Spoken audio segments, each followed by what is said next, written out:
Silakan. Tes.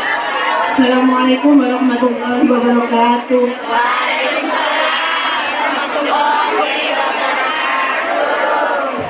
Segera mendapatkan jodoh. Bismillahirrahmanirrahim. Alhamdulillahirabbil alamin. Wassalatu wassalamu ala asrofil anbiya'i wal mursalin Sayyidina wa maulana Muhammadin wa ala alihi wa ashabihi ajma'in, amma ba'd. Mendoakan kami, kita beri hadiah kepada beliau ya. Mudah-mudahan beliau sehat walafiat. Mudah-mudahan beliau panjang umur. Rezekinya barokah berkah. Mudah-mudahan beliau selalu dalam lindungan Allah, dijauhkan segala fitnah dan diselamatkan dunia akhirat. Dan mudah-mudahan beliau cuma satu istri selamanya.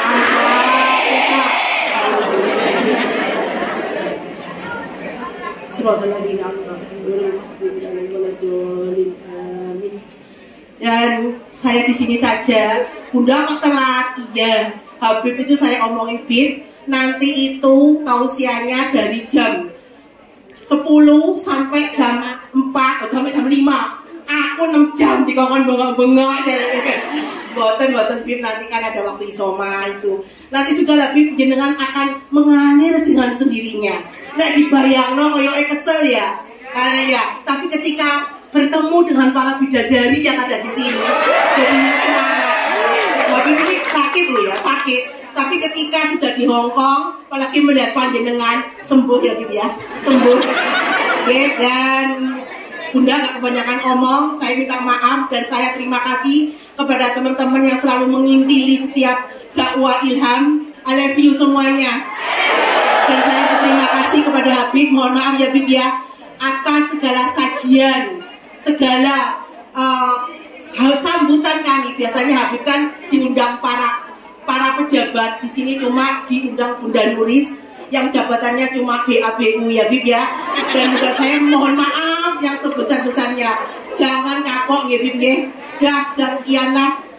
Nanti ada doanya Habib biar nanti panjenengan yang sakit-sakit supaya sembuh. Itu nanti airnya nanti ketika Habib berdoa dibuka tutupnya ya.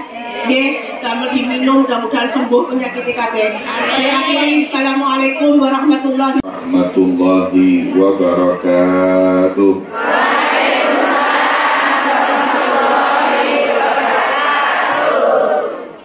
Alhamdulillahi hamdan kathiran tayyiban mubarakan. Sallim ala sayyidina wa habibina wa syafi'ina Muhammad, asril jamali wa manba'il kamali wa mustawda'il jalal, wa ala alihi wa sahbihi khairi suhbin wa al, amma ba'd. Subhanaka la ilma lana illa ma 'allamtana innaka antal alimul hakim. Rabbi shrah li sadri wa yassir li amri wahlul 'uqdatam min lisani yafqahu qawli. Amin ya rabbal alamin. Dumateng segenap para hadirin dan hadirat. Hadirinnya cuma satu saya lihat tadi. Hadirat. Kak kopiahan mana?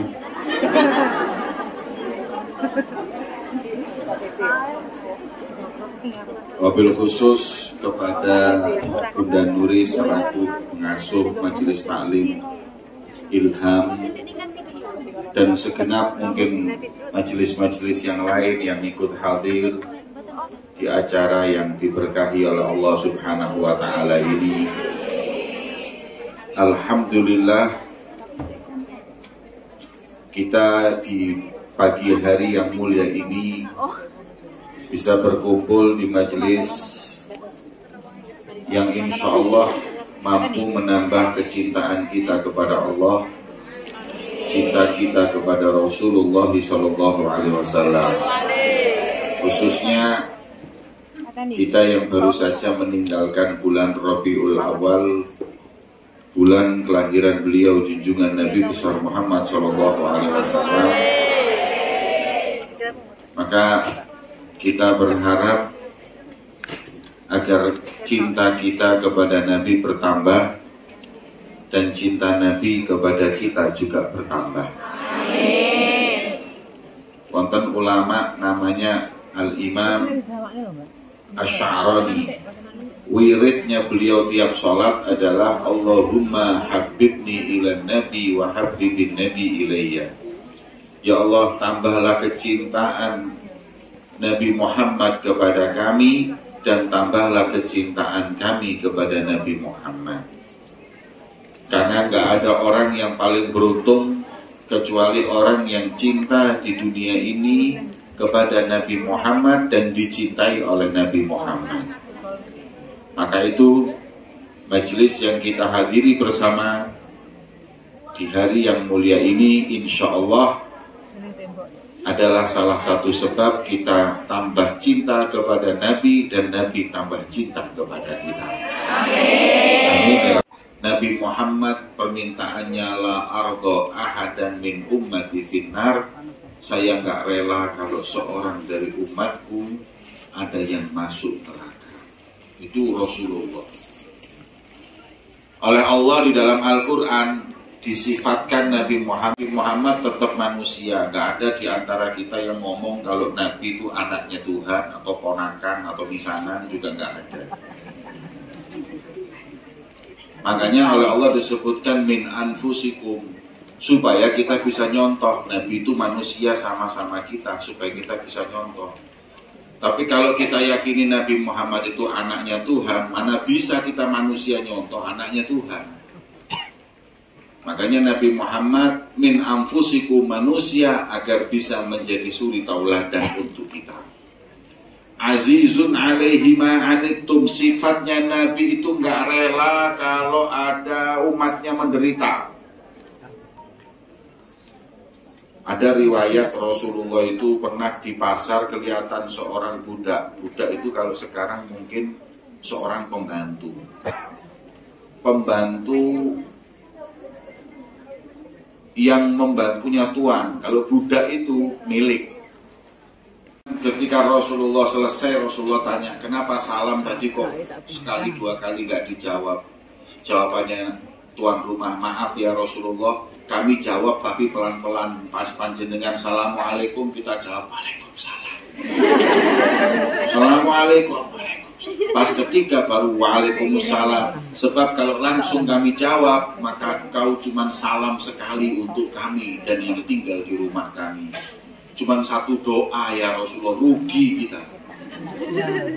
So doa Assalamualaikum kan semoga kalian selamat. Kalau Nabi cuma doakan sekali ya kurang.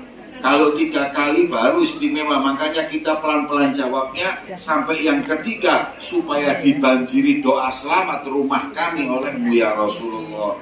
Senyum Kanjeng Nabi, Masya Allah. Makanya kalau ada kiai yang datang ke rumah sampean, jangan dijawab dulu salam.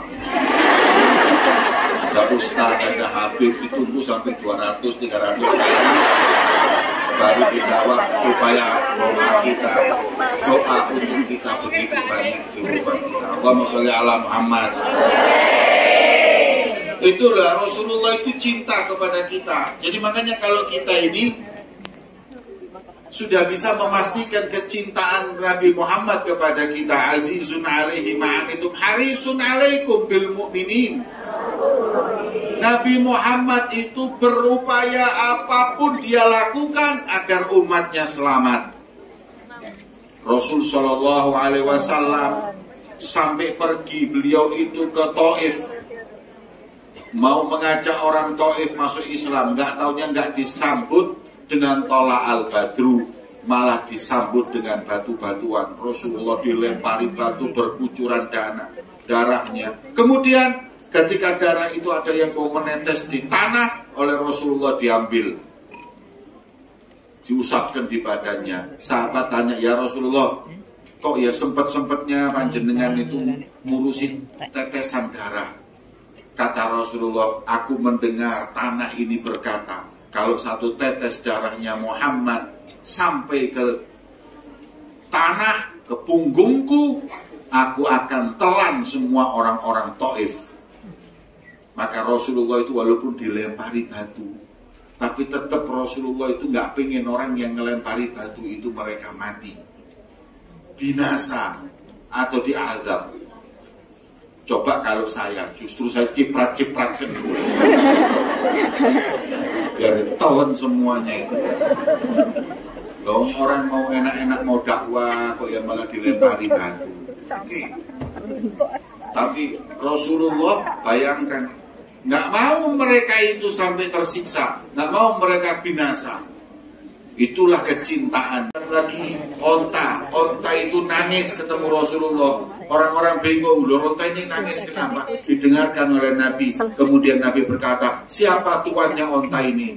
Fulan ya Rasulullah, kau membebani tugas yang lebih daripada kemampuannya. Kenapa? Onta ini barusan dia itu mengadukan kepada saya. Allahumma sholli ala Muhammad. Sampai binatang pun curhatnya sama Nabi Muhammad Sallallahu Alaihi Wasallam. Saking sayangnya beliau kepada kita umatnya. Belum lagi kepada kita hadirin. Rasul Sallallahu Alaihi Wasallam begitu kasih sayang kepada kita umatnya. Makanya sepakat sudah kalau Nabi ini sayang dengan kita. Sekarang yang harus dipertanyakan, apakah kita sayang dan cinta kepada Nabi Muhammad? Nah, kalau ngomong sayang, saya berikan kepada panjenengan perkataan Nabi Muhammad. Tanda sayang dan cinta itu ada 3. Yang pertama, dalam hadis Nabi disebutkan bahwa orang cinta itu memilih perintah orang yang dia cintai daripada yang lain. Kalau kita itu pilih Nabi Muhammad perintahnya nomor 1, yang lain nomor 3, nomor 4, itu baru disebut kita cinta. Kalau enggak, berarti kita itu belum cinta hadirin. Nah, ini sekarang kita tanya kepada diri kita. Perintah Nabi dengan perintah yang lain ini kadang-kadang semuanya kita dahulukan Nabi apa yang lain. Nah, kalau ngomong tok ya percuma.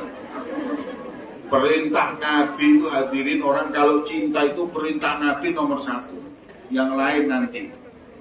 Rasul Shallallahu Alaihi Wasallam perintahkan sholat, ya sholat. Aurat. Kenapa kita nggak nutup aurat? Berarti kita orang yang buka aurat itu berarti kurang cinta sama Nabi Muhammad.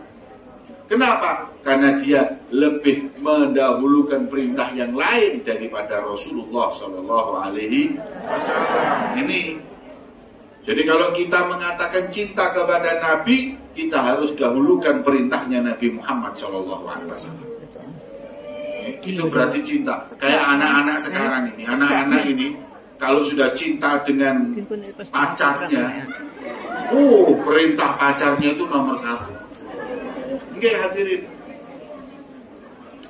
kalau sudah cinta dengan seseorang, apapun yang dia ingini itu dinomor 1-kan. Sampai kadang-kadang nggak masuk akal pun dilakukan. Zaman saya dulu itu kalau saya punya celana sobek, itu saya buang. Zaman sekarang sobek dibeli hadirin. Kenapa? Karena kekasihnya pakai seperti itu, dia pakai walaupun nggak masuk akal. Inilah yang disebut dengan cinta, memilih apa yang dilakukan oleh kekasihnya daripada dirinya. Kalau sudah katanya cinta sama kekasihnya itu 24 jam laporan. Sudah makan sayang? Sudah. Lagi di mana? Fotoin pengajian. Sayang sudah sholat, ini lagi sujud.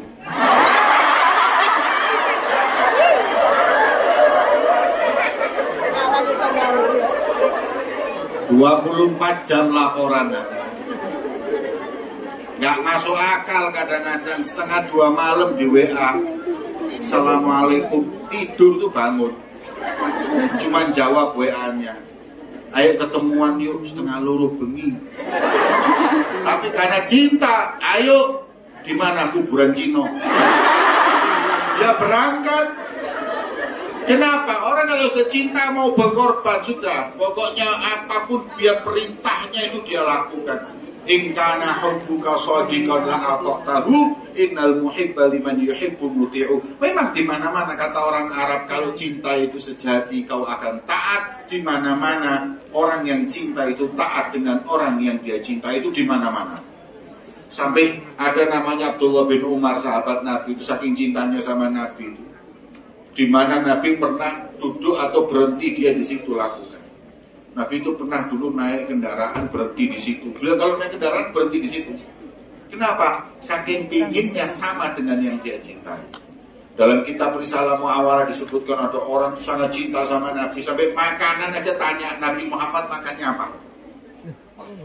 Sampai dia itu pernah dikasih semangka, tidak mau dimakan, tanya dulu Rasulullah pernah makan semangka enggak? Kalau nggak makan saya nggak mau makan. Dicari di hadis, oh ya Rasulullah pernah makan semangka. Nah sekarang saya makan. Kalau nggak makan Nabi saya nggak makan. Itu orang kalau sudah cinta itu seperti itu, hadirin. Sesuatu itu nggak suka, kalau kekasihnya itu suka jadi suka. Itu memang orang kalau cinta. Lah ini orang kalau cinta sama Nabi seperti itu. Lah semangka ini ketika mau dimakan bingung motongnya dari tengah apa dari atas. Karena Rasulullah makannya dulu dari tengah apa dari atas, bingung dia.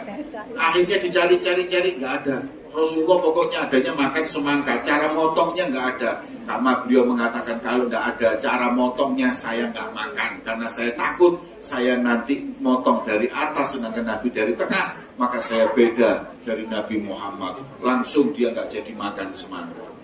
Makanya yang cinta sama Nabi itu, Nabi nggak pernah makan rujak, nggak pernah makan gado-gado, mau mengenai pangsit tambah tak tahu.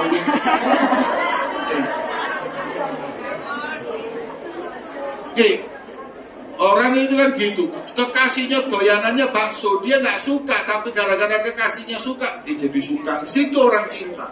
Kita itu kalau cinta sama Nabi, apapun yang diperintahkan dan disukai Nabi kita lakukan. Ini bukti cinta kita kepada Nabi Muhammad SAW. Allahumma sholli ala Muhammad. Kalau sudah seperti itu, baru kita cinta. Itu yang pertama. Yang kedua, an yakhtar mujalasata habibihi ala mujalasati ghairi. Orang cinta itu duduk dengan kekasihnya kuat. Orang kalau cinta itu jongkol sampai jam 2 bengi itu kuat. Sampai jam 2 malam. WA sampai subuh. Kenapa? Itu memang adalah orang cinta. Orang cinta itu seperti itu. Duduk atau berdialog dengan orang yang dia cinta itu kuat. Nah sekarang kita semuanya kadang-kadang cinta sama Nabi. Seberapa kuat kita duduk sama Rasulullah.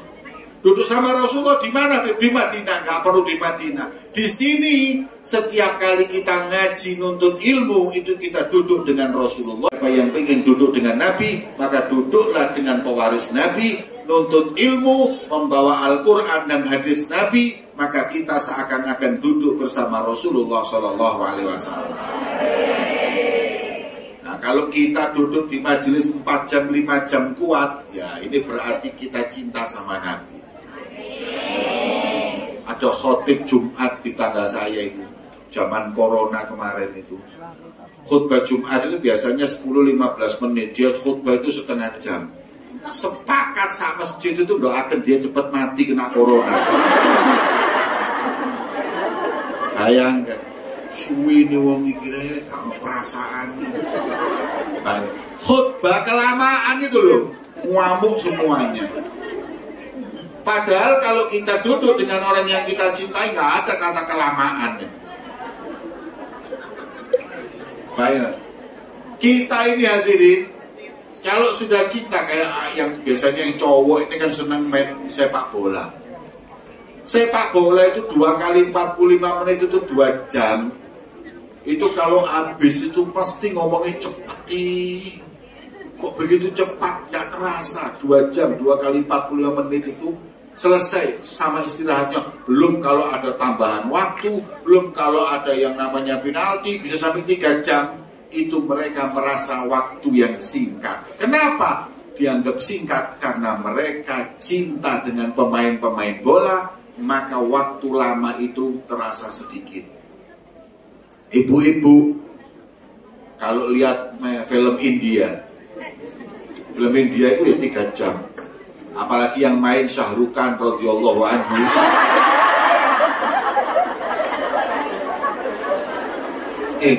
Yang main Shah Rukh Khan 3 jam itu gak obah. Anaknya ngomong khusyuk. Lihat idolanya main itu kuat, berjam-jam kuat. Kenapa? Karena cinta. Nah, kalau kita masih belum bisa baca Quran berjam-jam, kita belum bisa bersolawat kepada Nabi berjam-jam, kalau kita belum bisa merasakan ngaji berjam-jam, maka kita belum dinyatakan cinta kepada Nabi Muhammad SAW. Kita kan kalau umpama hadir pengajian, hadir acara apa itu kadang-kadang subhanallah ngantuk. Apa mana tahlilan? Afdalu dzikri fa'lam annahu la. Sikile wis mulai delosor. Turun. Golek kresek ke perkataan metu baru tangis. Nah ini repot hadirin. Ya, orang kalau cinta itu nggak kayak gitu. Orang kalau cinta itu fokus, fokus dengan kekasihnya. Karena sekarang nggak ada duduknya. 3 jam, 4 jam konser itu mereka lihat. Lihat acara K-pop dulu. Acara apapun yang namanya artis itu berdiri joget-joget itu 3-4 jam kuat. Lah kita ini ya Allah hadirin, cuman sebentar tok berdiri duduk lagi. Kadang-kadang kalau kelamaan kia macam ngamuk-ngamuk, ya Allah, ada perasaannya belas wong itu. Kita kalah dengan orang-orang ahli dunia mencintai dunianya daripada kita umat Nabi Muhammad mencintai Nabi Muhammad Sallallahu Alaihi Wasallam. Makanya kita mesti tanya, apakah kita ini sudah cinta dengan Nabi kalau kita masih seperti ini? Mari sing seneng ngaji, yang istiqomah kita nuntut ilmu, insya Allah ini sebagai bukti kecintaan kita kepada Nabi Muhammad. Allahumma sholli ala Muhammad. Yang terakhir, memilih ridho kekasihnya daripada ridho yang lain. Yang penting itu Nabi ridho, yang lain gak ridho gak apa-apa. Orang ini cinta itu seperti itu. Kadang orang anak-anak muda ini kalau nyontoh kepada kekasihnya, dia gak ngurus. Rambut dicat hijau, dicat kuning. Itu mereka gak peduli, loh kan gak pantas, gak peduli. Yang penting ridho kekasihnya. Ambian itu kalau yang dicat wong bule-bule itu kan lumayan. Nah. Putih, mancung, terus dicat. Itu mesti matching. Lah wong Ponorogo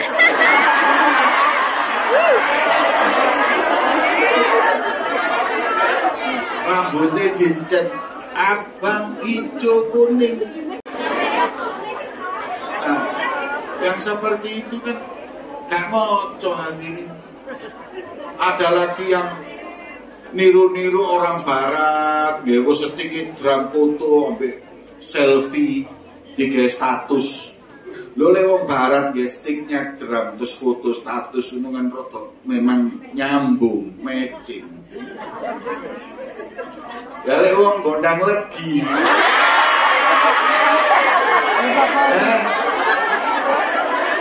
Selfie dengan stick drum, sing yang di bawahnya itu yang komen, Mas pangsite piroan. Kayak dodol pangsit. Hadirin yang dimuliakan Allah. Kita itu mau apapun, baju kita mau keluar dari rumah, itu ditanya, Nabi ridho nggak dengan baju saya? Itu aja. Apakah Nabi ridho dengan baju yang saya pakai ini ridho atau tidak? Apakah Nabi ridho dengan saya membuat acara ini atau tidak? Orang-orang dulu itu kalau mau apa-apa itu semua itu dikembalikan sama Nabi. Kira-kira Nabi ridho atau tidak? Baju yang panjenengan pakai sekarang, kira-kira Nabi ridho? Oh pasti, oh Nabi ridho dengan baju yang seperti ini. Nabi itu ridho dengan baju, hadirin. Kalau perempuan itu bajunya nutup aurat, kemudian bajunya itu longgar yang menutupin juga daripada bentuk badannya. Nah sekarang ini di Indonesia kan Masya Allah hadirin. Kalau di Hongkong nggak ada, di Indonesia.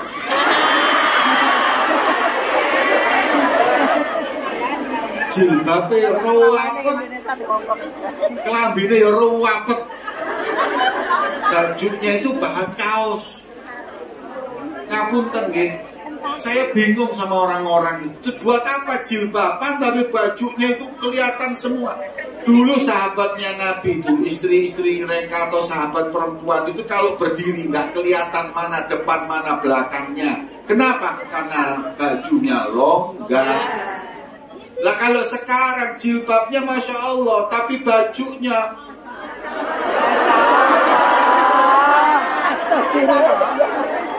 kalau dulu nggak kelihatan mana depan mana belakang, sekarang kelihatan depan belakang, dalamnya kelihatan. Ngapunten, bajunya orang sekarang ya perempuan ya muslimah pakai baju yang sampai kadang-kadang laki-laki dari depan laki-laki yang lihat ngomong, ini baju dalamnya ukuran berapa tahu? Kenapa? Ya karena mereka nggak nutup aurat beneran hadirin. Apa kira-kira yang seperti itu diridhoi oleh Nabi Muhammad SAW? Nah makanya orang kalau cinta itu nggak gitu. Mau keluar rumah dilihat baju saya diridhoi nggak sama Rasulullah. Mau ngadakan pernikahan di rumahnya juga mikir, ini kira-kira Nabi Muhammad ridho nggak ya kalau saya buat pernikahan seperti ini. Jadi orang-orang dulu tuh gitu hadirin, selalu bertanya, Rasulullah ridho nggak ya? Makanya pagi hari yang mulia ini, kalau Rasulullah ditanya hadirin ya Rasulullah, ridho nggak engkau dengan kami berkumpul di sini menuntut ilmu, bersolawat kepadamu? Insya Allah Nabi pasti akan meridhoi kita semua di siang hari yang mulia ini. Amin ya Rabbal Alamin. Sing gak diridhani Kanjeng Nabi itu kalau kita kepak kumpul di pak apa taman apa ya depannya hotel saya tadi dulu Victoria Park, duduk ngerasani wong lah itu kak. Makanya saya itu dulu itu alhamdulillah ada corona itu alhamdulillah. Gara-gara corona itu kan banyak dosa-dosa yang berkurang. Gara-gara maskeran itu kan ngerasani jadi berkurang. Makanya saya berharap masker itu sudah nggak perlu dicopot, ini perlu dijahit. Khususnya buat ibu-ibu ini dosa paling banyak dari lisan. Kalau bapak-bapak itu dosa terbanyak dari mata. Meripati itu rodok. Gak iso ketok sing bening-bening itu gak iso. Ini perlu di lisan. Kenapa? Ngurangi ngerasani wong, ngurangin riba. Masya Allah, kadang-kadang ibu-ibu ini kalau nganter anak ke TPQ, anak ngaji sih oleh sak lembar, ibu-ibu ngerasani oleh petang jus. Lah makanya gara-gara corona mereka pakai masker. Gara-gara masker udah ngerasani malas, kok gak enak sih ngerasani. Makanya saya berharap kalau bisa masker nggak usah dicopot, tidur pun pakai masker. Hadirin yang dimuliakan oleh Allah, ridhonya Nabi itu nomor satu. Kalau Nabi rela apapun kita lakukan, baju kita tanya Nabi rela atau tidak, mau ngawinkan anak atau kita ini hadir pernikahan juga kita tanya sama Nabi, kira-kira rela nggak pernikahan seperti ini? Pernikahan kadang-kadang ngundang penyanyi-penyanyi elektron, kelambi nggak karu-karuan untuk disawer. La haula wala quwata illa billah.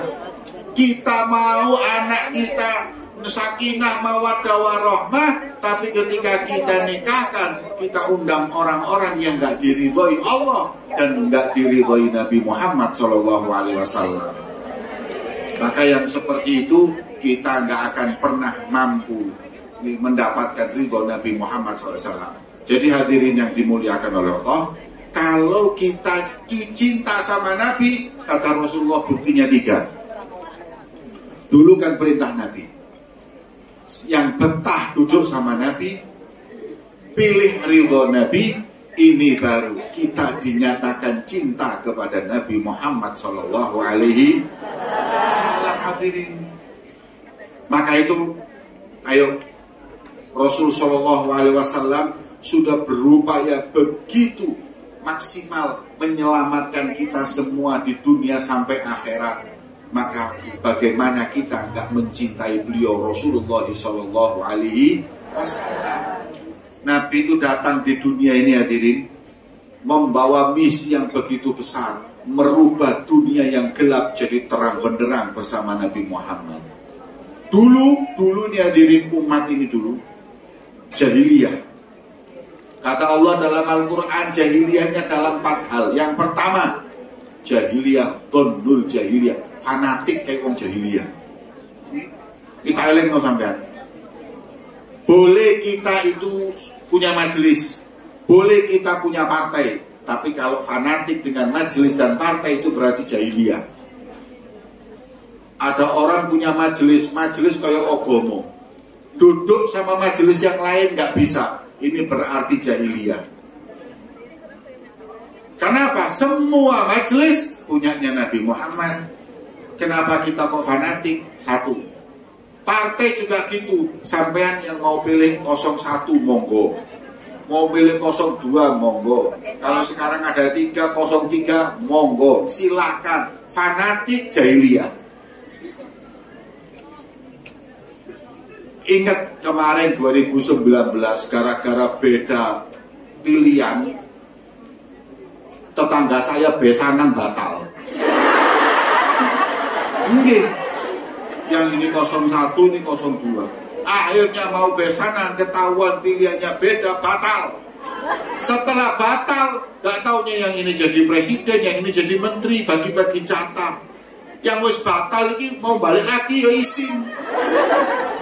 Ya ini fanatik kayak gini nih dibuang, gak ada manfaatnya. Di Madura sampai Carok, orang Carok mati. Setelah mati, delok wong-wong rangkulan, getun iki mati mang. Ya Allah, apa aku belani sampai mati. Makanya sekarang juga begitu. Nanti ini 2024 sama. Sudahlah sama. Mereka itu semuanya satu rumpun, tinggal rebutan bagi-bagi. Wis, sampean yo tetep, siapapun yang menang yo tetep. Terus kok jadi menteri ngono ah? Jangan percaya sama saya. Jangan berantem, jangan putus silaturahim gara-gara mereka. Mereka ini semua cari uang, cari jabatan. Kita mau dikorbankan, jangan.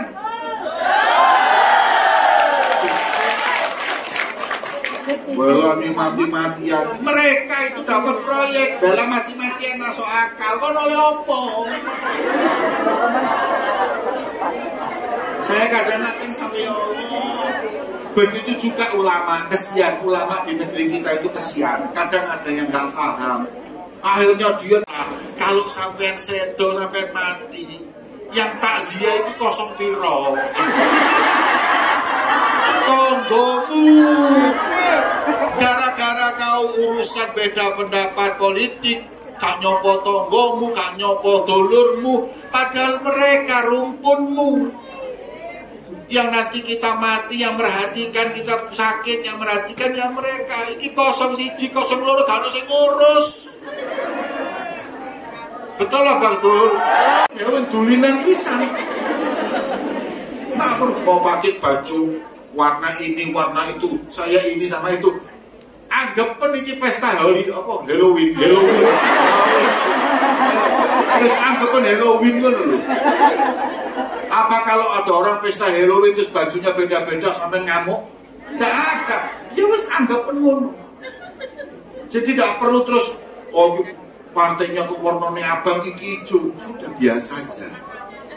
Biasa aja. Ini hanya pesta demokrasi, jangan terlalu dimasukkan hati. Karena semua tiga-tiganya yang akan menjadi presiden, insya Allah semuanya yang baik kok. Semuanya muslim, semuanya insya Allah baik. Udah selesai. Sampean punya hak untuk memilih, terserah. Tapi kalau berantem jangan. Nyesel. Nih, pulau tas iling zamannya saya diceritain bapak saya dulu. Zamannya partai masih 3. Ada enggak yang ingat partai masih 3? Yang ingat itu berarti sampean sudah tua.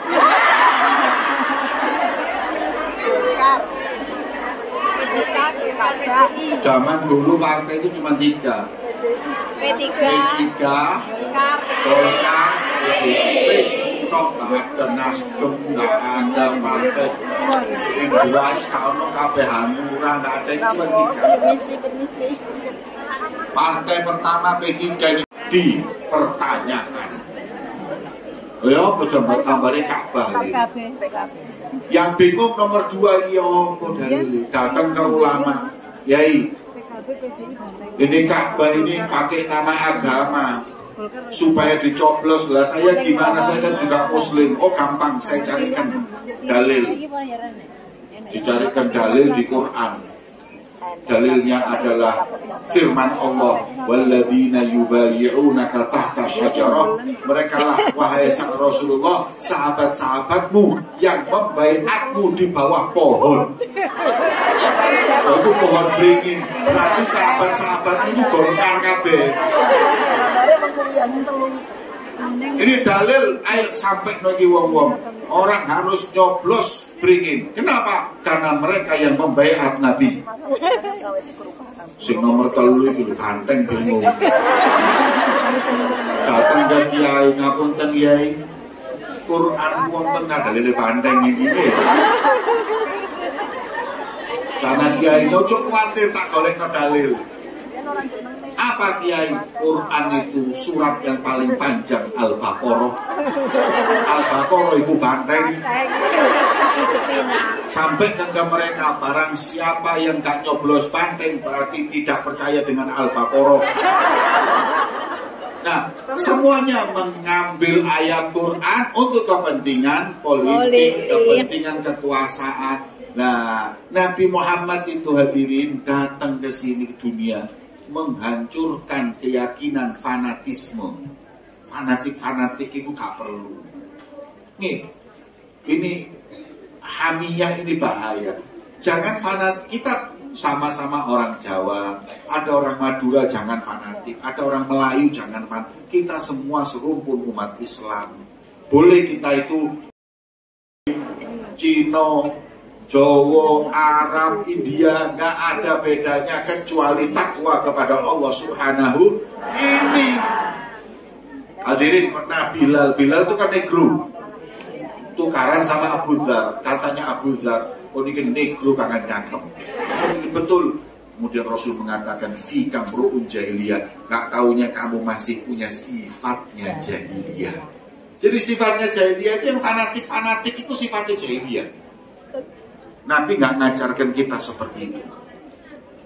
Karena saya ingetin umat Islam yang ada di mana, di Hongkong ini, jangan kita terlalu fanatik. Mau fanatik golongan, mau fanatik majelis, mau fanatik politik atau partai dan lain-lain, semua jadikan itu sebab kita bersatu, bukan menjadi sebab kita cerai-berai, bermusuhan satu dengan yang lain. Karena Nabi melarang kita untuk ini waktu diutus oleh Allah di dunia ini, lihat orang-orang ini keyakinannya aneh-aneh. Ono sing wedi bulan Safar. Ini Safar itu bukan Suro. Kalau Suro itu Muharram. Safar itu sebelum Safar.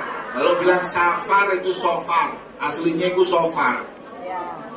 Safar itu sebelumnya Maulid. Muharram, Safar, Rabiul Awal. Loh, orang Jawa itu paling takut sama Safar, sampai ngerabekno anak batal lek Safar. Ada nggak yang berani kawin bulan Safar? Nah, padahal Rasulullah nikahkan Fatimah bulan Safar.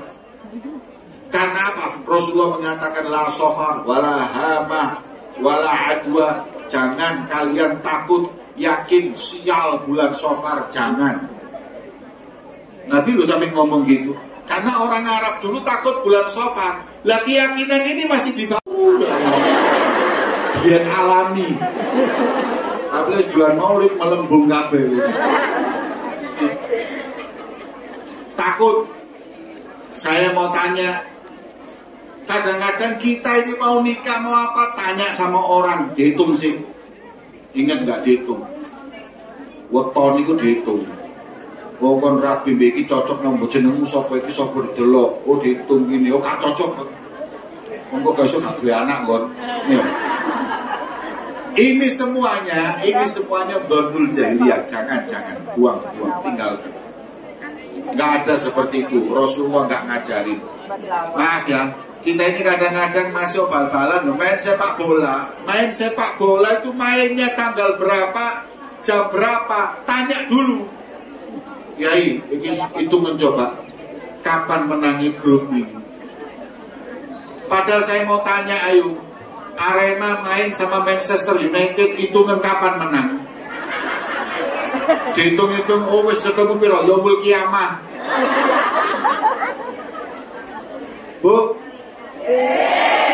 Anda tahu enggak orang kaya, mungkin di Hong Kong ini ada orang kaya, kayak Jackie Chan lah, sugih. Kalau di dunia ini orang kaya namanya siapa? Bill Gates. Bill Gates itu sampean tanya, Bill Gates, sampean melihara keris apa? Akikmu merek apa? Nang Gunung Kawi ping piro? Makanya orang itu hadirin, kalau mau kaya itu ikhtiar yang rasional. Jangan kalau mau kaya percaya kayak gitu-gitu. Iki lho mbok simpen rezekimu kok maru berlipat ganda. Wes gak mungkin. Kalau ada orang punya barang yang kalau disimpan bisa melipat gandakan harta, gak mungkin didol. Betul atau betul? Gak mungkin. Ini akik ya sampean kalau pakai ini, wah rezekimu lancar. Ya jangan saya ngedol, siapa sing ngajak ngedol? Kalau rezekinya lancar kok dijual kan masuk akal. Bill Gates itu orang paling kaya tadi, nggak punya akik, nggak punya apa-apa, tapi karena kerja dia berhasil. Lah kita ini umat Islam ini hadirin, kadang-kadang kalau mau kaya itu ya Allah pikirannya aneh-aneh, maunya instan. Kita itu cuma diajarkan ikhtiar sambil baca surat Waqiah. Saya Habib mau kopi atau teh? Saya minta teh aja. Al-Fatihah. Saya duduk, Kiai ngapunten ya saya mau pulang. Al-Fatihah. Iki opo sih Kiai mulai nang Fatihah kok. Enggak taunya pembantunya keluar bawa teh mengatakan, Al-Fatihah. Lek gente juk susu. Loh, Kiai panjenengan Fatihah, saya manggil ini loh, biar santri saya namanya Al-Fatihah. Loh kok gak ngomong sampean? Saya sudah baca Fatihah berapa kali tuh. Oh maaf Beb, saya nggak tahu ya Allah. Kok gantian jenenge Kiai? Nggih pun Beb sampean ganti Al-Baqarah.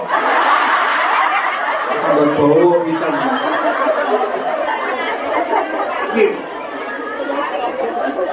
Jadi kalau ngasih nama yang benar, lah niki kita baca surat Waqiah setelah asar dan baca atau sholat duha, insya Allah rezeki lancar sambil ikhtiar. Tapi ya ini sampai ini yang paling banyak jadi sasaran ini wong dikerja di Hong Kong. Dia kali lewat WA, dia kali kalau tak kamu rezekimu lancar instan, terus tidak mungkin hadirin. Apalagi banyak kena orang mau gandakan uang. Ada itu. Banyak. Nih, ada di Jawa Timur tuh orang bisa gandakan uang. Coba sampai mikir. Kalau saya Habib Jamal ini bisa menggandakan uang, kira-kira sing tak gandakno duitku apa duitmu?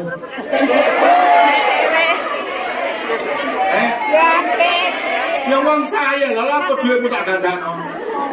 Saya ini kalau bisa gandain uang, ini umpama uang saya ini bisa digandain, saya gandakan uang saya, sampai nggak punya uang saya kasih. Kalau ini habis, saya gandakan lagi, kan gitu. Lah kalau dia bisa gandakan uang orang lain itu kan nggak masuk akal. Saya bingung. Gitu yang datang ya ulama, ya habaib dia ke sana. Kiai juga ke sana. Pejabat juga ke sana. Jadi saya lihat-lihat kalau sudah urusan sama duit, ini mau goblok dada. Akhirnya tertipu orang-orang dan lain-lain. Nggak mungkin ada orang bisa menggandakan uang, itu nggak mungkin. Walaupun jujur dulu pernah saya mau ke sana.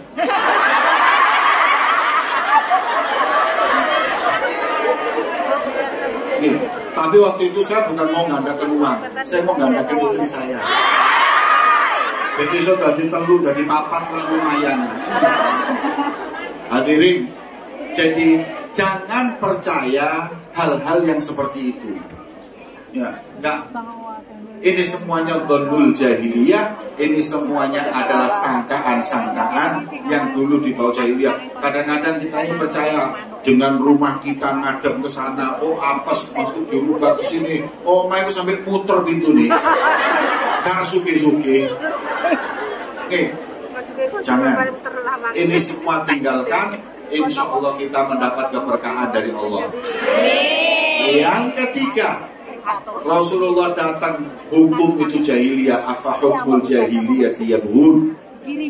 Hukum jahiliyah itu hukum apa? Hukum jahiliyah itu hukum yang berlaku buat orang miskin, yang kaya tidak. Nyolong ayam 3 tahun penjara, nyolong sandal 2 tahun penjara. Oke, orang kalau nyuri ayam namanya apa? Nah, orang kalau nyuri sandal di masjid namanya maling. Tapi kalau nyuri uang rakyat 200 miliar namanya koruptor. Makanya kalau namanya koruptor masuk penjara, keluar nyalon lagi, namanya bukan maling. Maling itu kalau nyurinya 2 juta, kalau nyurinya 200 miliar, koruptor. Makanya Profesor Dr. Guresian gak setuju istilah itu, harus dihapus. Orang yang nyuri uang rakyat tetap namanya maling. Masuk penjara, keluar masuk maling, jadi calon presiden, calon wali kota, calon legislatif, gak mungkin mau maling. Tapi kalau koruptor masuk penjara, keluar tetap dia nyalon lagi, aku duduk maling, koruptor. Makanya kalau nyolong ojo didik-didik, itu jenenge maling. Ojo nanggung nyolong sing wake bisa, itu jenenge korup. Enten apa gendeng nih?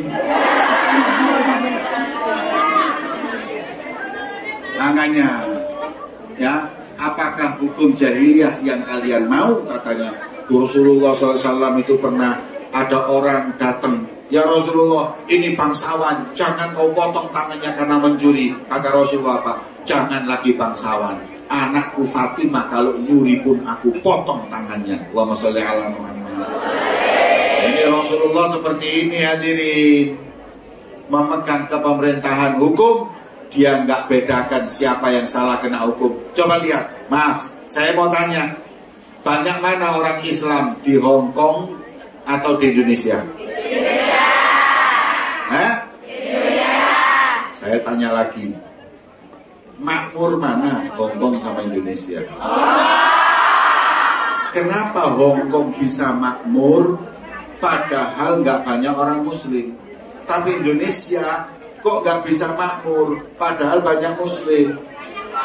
Kenapa? Karena, hadirin yang dimuliakan, di sini hukum berlaku untuk semua. Tapi di Indonesia enggak, hadirin, berlaku sama orang miskin. Orang-orang kaya kaya, hukum bisa diatur. Kalau di sini tidak, di Singapura tidak, di tempat-tempat. Makanya negara yang seperti itu hukumnya rapi, hukumnya adil, kaya.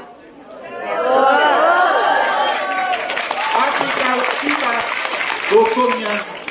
hukumnya kalau apabila hukumnya nggak adil, kita akan oleh Allah dicabut keberkahan. Loh hadirin, kalau saya lihat-lihat Hongkong di Indonesia ini kalau sampai ini segini emas ake di Indonesia emas tuh pakai Mas Parto, Mas Tito.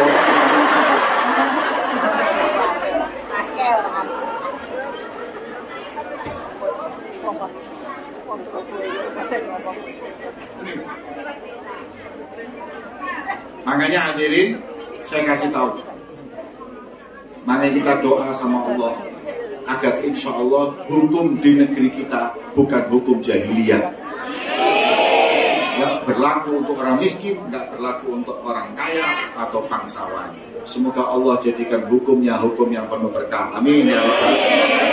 Terakhir, Rasulullah bersabda, Allah berfirman, jangan kau berbusana busana jahili. Busana jahiliyah itu apa? Kasiat Aryat, bajunya tapi pakai baju tapi telanjang, minim, bajunya minim. Dan ini kadang-kadang ngomong Indonesia kok ditiru. Saya ini heran. Kita sudah pakai baju seperti ini bagusnya, seperti ini terhormatnya. Kita jangan niru hadirin. Orang-orang yang baju-bajunya itu mereka seperti bajunya jahiliyah. Apa baju jahiliyah? Pakai baju tapi telanjang, alias bajunya minim. Coba sampean lihat kadang-kadang orang-orang yang pakai baju akan tetapi membuka semua ya badannya hingga nggak punya rasa malu. Ini seperti orang manusia purba. Manusia dulu kan utangan becolongan toh. Tambah maju kenal baju tambah tertutup. Makanya orang tambah maju tambah tertutup. Nah kalau ini tambah maju tambah terbuka, berarti dia nggak maju, dia dekat manusia purba. Nah sampean ini yang modern, ini kayak sampean. Ini baru modern. Yang buka-bukaan itu nggak modern, justru mirip manusia purba. Di barat ada orang non-muslim, dokter perempuan pinter tapi pakai cadar. Ditanya sampai ini Islam, bukan. Kok pakai cadar? Saya cuma mikir, zaman itu tambah maju, baju tambah tertutup. Semakin sempurna, semakin tertutup. Kalau terbuka, kembali lagi ke zaman purba. Makanya setiap orang yang semakin tertutup, semakin maju, semakin terbuka, semakin napa malih wis purba, celonone cekak, kaos kutange bapake digawe, wireng maneh, rambutnya keriting, numpak sepeda motor bio, daftarno nanti kebun binatang Wonokromo. Hadirin, jangan kalian itu berbusana-busana jahili. Saya itu istri saya pakai cadar. Saya ke Australia diundang aja seorang wanita, kan saya masuk toko, lihat-lihat di mall. Ada satu orang lihat baju istri saya. Orang yang toko tadi itu megang bajunya istri saya sambil mengatakan, nice dress. Oh kok nice dress itu? Rokmu.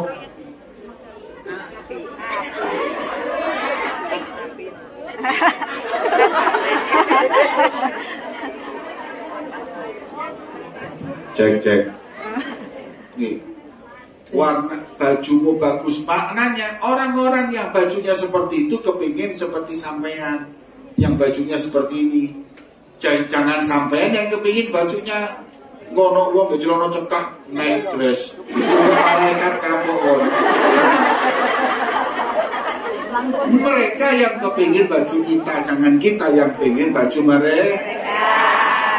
Makanya insya Allah Nabi Muhammad datang mengubah dunia gelap gulita jahiliyah jadi terang benderang seperti yang kita yakini. Saatnya sebelum saya tutup dengan doa, niki akan nanti ada sholawatan sambil akan di napa niki? Oh ya, gelar surban untuk nanti dibuat uang tadi untuk dakwah, untuk dakwah yang insya Allah bisa membawa kemaslahatan, manfaat untuk kita semuanya. Amin ya Rabbal. Sebelum ditutup, saya ingin mengingatkan di setiap majelis kita, di setiap perkumpulan kita, jangan melupakan mendoakan saudara kita yang di Palestina. Mugi-mugi peperangan cepat usai dan semoga Allah memberikan kemenangan untuk saudara kita di Palestina. Amin ya Rabbal alamin. Allahumma ja'al jam'ana hada jam'an marhuma wa tafarruqana min ba'dihi tafarruqan ma'suma wa la taj'al fina wa la ma'ana syaqiyan wa la mahruma. Allahumma hdina bihudak wa ja'alna mimman yusari' fi ridha wa la tuwallina waliyan siwak wa la taj'alna mimman khalafa amrak wa asab. Hasbunallahu wa ni'mal wakil wa la hawla wa la quwata illa billahil aliyil azim. Rabbana atina fid dunya hasanah wa fil akhirati hasanah wa qina adzabannar. Wassallallahu ala sayyidina Muhammadin wa ala alihi wasallam. Alhamdulillahi rabbil alamin. Bisirril Fatihah.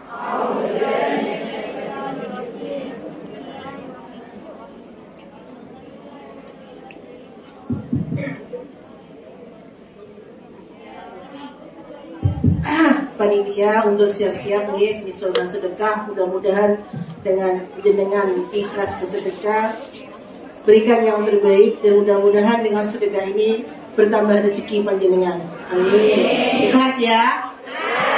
Ikhlas G? Sallu ala Nabi Muhammad.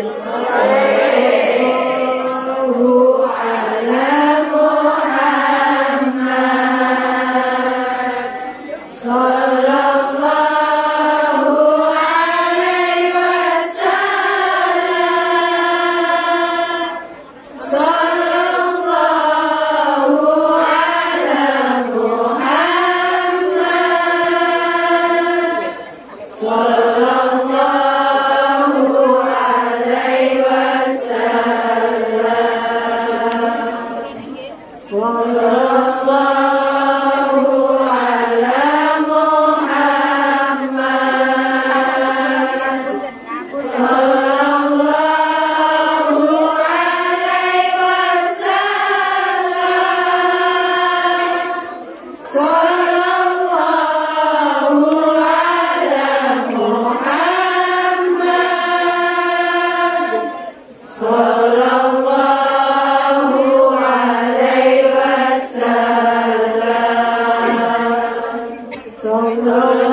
sallallahu alaihi